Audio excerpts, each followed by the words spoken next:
Hello, welcome or welcome back. I am Elizabeth. This is Reading Riley, and today I am literally about to leave for the airport in like an hour to go to New York if we don't get canceled again. The flight's been canceled twice. We rebooked it the third time. We'll see if we can make it. So I'm starting a vlog. I'm going to read one of these books on my vacation, and I'm going to take you with me and hopefully get some really fun footage in New York City. Right now I'm reading the first chapter of both to see where I want to start.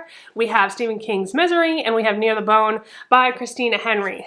I really am just craving something dark right now. Just want something really dark, and so I picked up both of these horror books. So this is just gonna be one book, but we're gonna do some traveling. We're gonna have some fun together. So I will let you know when I know more. I ended up picking Near the Bone. The first chapter just really enticed me, had me excited about what was gonna happen. So that is the book. Obviously, you saw the thumbnail for this video, so you know.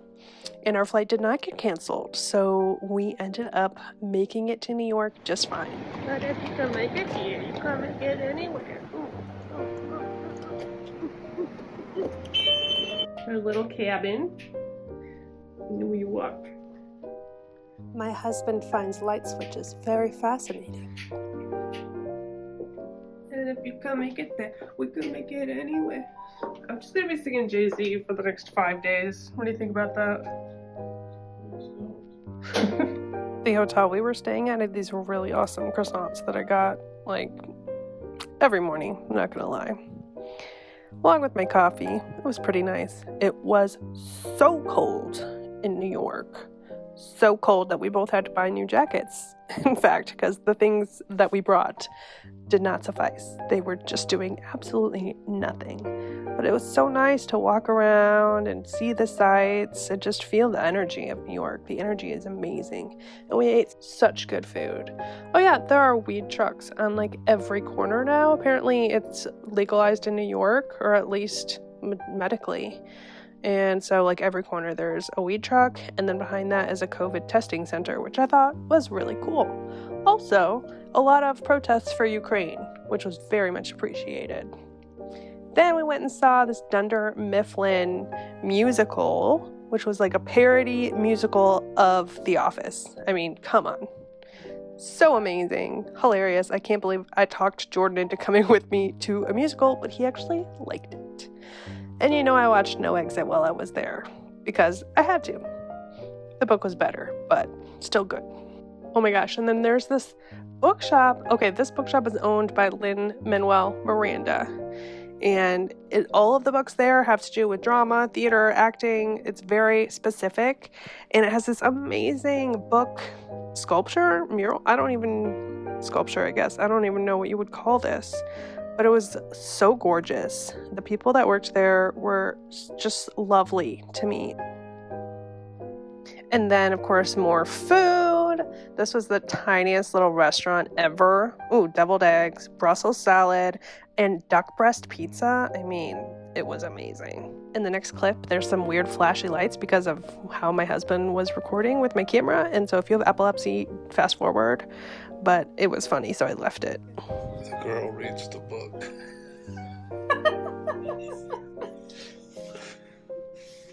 Okay, you can put it down now. The girl puts the book down. She is no longer reading. Jordan, how did you stop it? Hold on. Jordan. Next page. The girl turns the page. Unknown of what surprises are in store on page That's true. 73. Yep, 73. What, really? I straight up guessed. Swear on my life, I guessed. I looked at how many pages were here. That was my guess. Wow.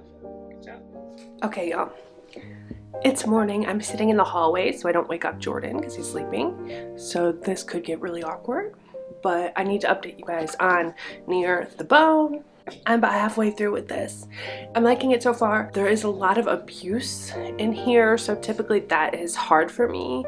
But there is this feeling that it's going to work out for Maddie. So I think that's gonna be okay.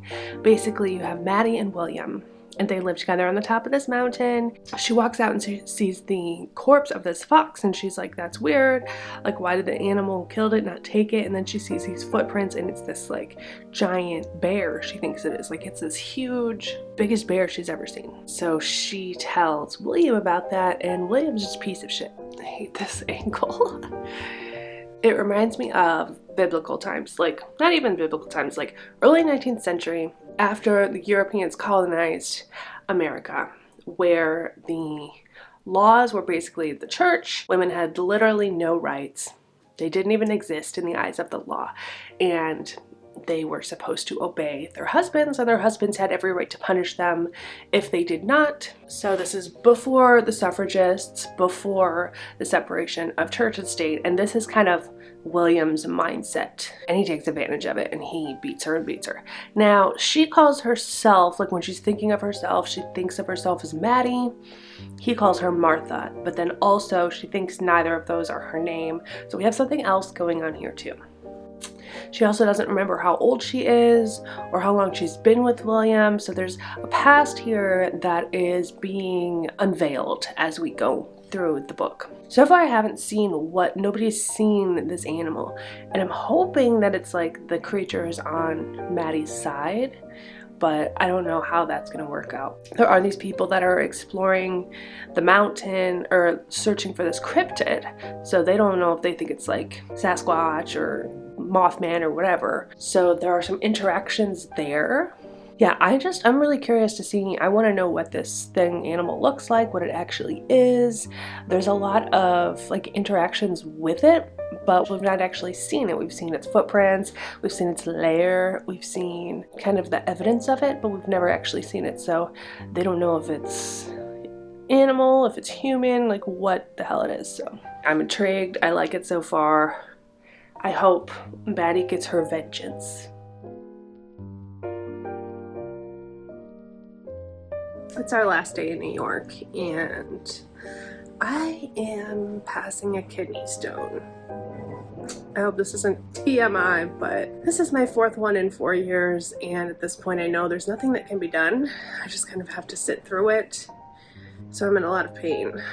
I feel bad because I know Jordan wants to go explore, but with the lack of access to bathrooms and my feeling that my bladder is going to constantly burst, kind of sucks. It's kind of terrifying to try to go out into the city with no bathrooms. So we are staying in for now. Jordan's going to get some lunch and bring it back for us. And I'm gonna keep reading since I'm pretty much bedridden anyway. So kind of a damper on the vacation, but hopefully I can get some fluids down and flush this thing out because it's just miserable. I did start feeling a little bit better after this, so we were able to actually go do a few more things. Canal Street, and saw all of the fake bags and stuff. Our last meal at Ceviche, and I don't even know what that other stuff was, but it was good. And then back home on the plane, I did get a cool clip of New York City as we left. Sad to leave, but happy to go home. I missed my boy, you know that. I'm back from New York. We, had some troubles with my things that were going on. I also pulled a muscle or something. I'm so out of shape. I need to get in shape. So we were walking a lot, obviously. So anyway, I just had some stuff going on, but we made the best of it. We had such good food, a lot of fun. So I'm happy we made it. I finished Near the Bone also. So I need to check in with you on that. What did I think of this book? I thought it was good, honestly. Like, I finished it while we were still in New York.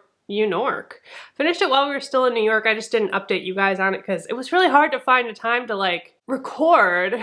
I was never alone, so it was weird. But yeah, so I finished it. I typically am not into creature features, so I was surprised by this. I think because it had this female empowering aspect to it as well, it really helped me to enjoy this. This story, it's really about Maddie's journey, and I think it's cool how it was set up, and then you start to learn about her past, and then you kind of have this action in the present where there's this immediate threat, not only of her husband, but of this creature. And we never see the creature, which adds this bit of mystery to it, because I wanted to see it. I wanted to hear some descriptions of what this thing was. I wanted to know.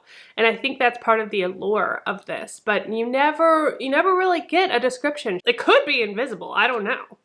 I liked following Maddie's journey of self-discovery, her journey of remembering her own past, and then using that information to mold her future. Where the book ends, like, I wanted more, so I think that was probably a good place to end it, because it didn't feel like it was all wrapped up in a bow. It didn't feel like it was happily ever after, but she did cross these boundaries and presumably make it to immediate safety, but you just don't know how the rest of her story is going to unfold. And I think I kind of like that it's left like that, because I'm curious. And I think that Christina Henry does a really good job of doing that, giving you just enough to make your own assumptions, to fill in the blanks for yourself, which is cool because it's almost like interactive in that way.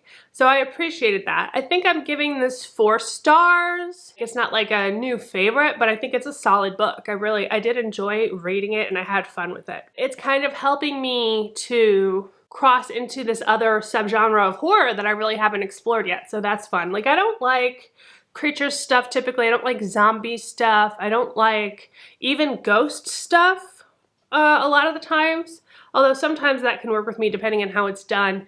But yeah, I felt like this was a really good examination of monsters in general, the supernatural ones as well as the human ones.